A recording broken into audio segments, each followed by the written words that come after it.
everyone, my name is Tinggal Setia Aulia Putri. I am from class 2024G.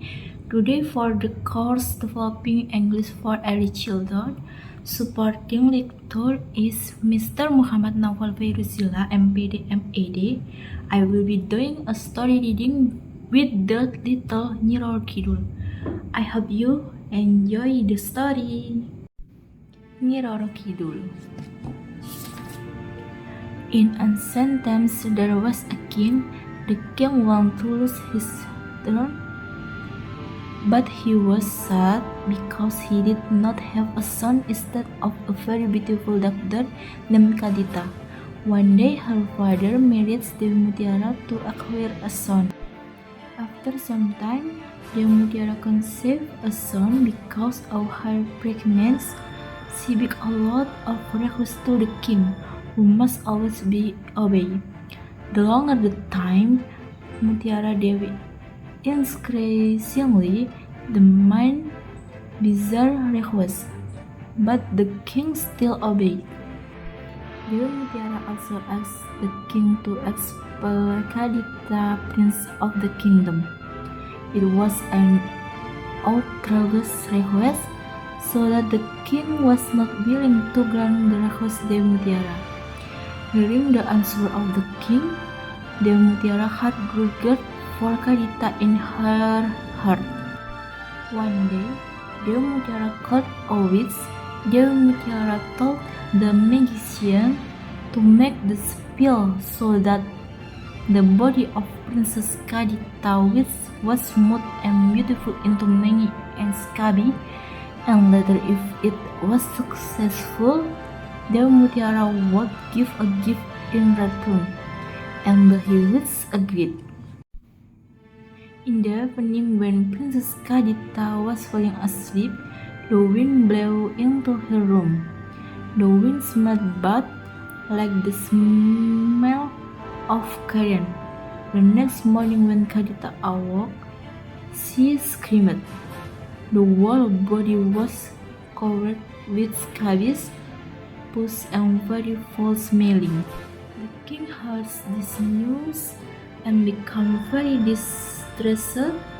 He brought a lot of doctors to cure her daughter's pain, but he realized that the disease was unnatural. Someone must have been contaminated.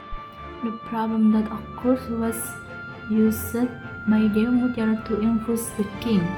Dewi Mutiara accused Putri Kadita would be unlucky for the whole country, because the king did not want his daughter become the gossip around the country.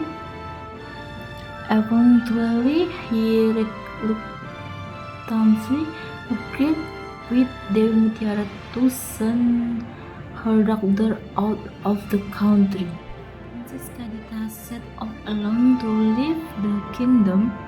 Despite her feeling very sad, but she did not have regret and had those who had her.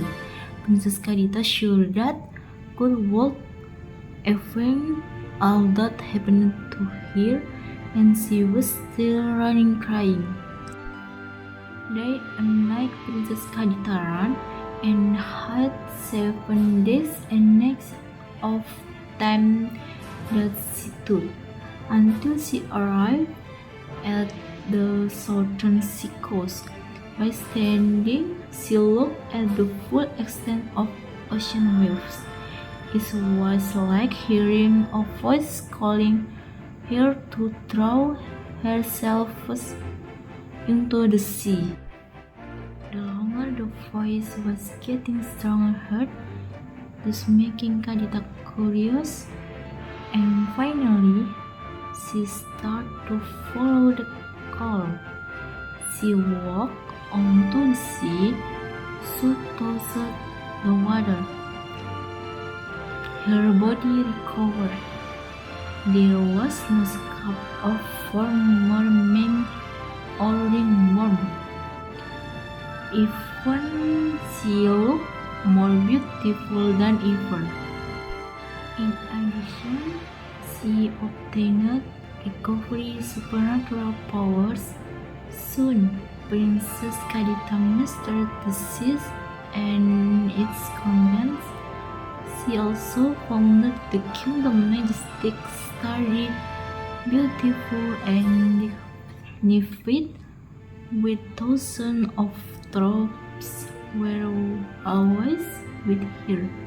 She is now called the Queen of the Southern Ocean. Thank you for listening to the story of Nyi Roro Kidul. I hope you enjoy it and learned something new today. See you next time and have a wonderful day.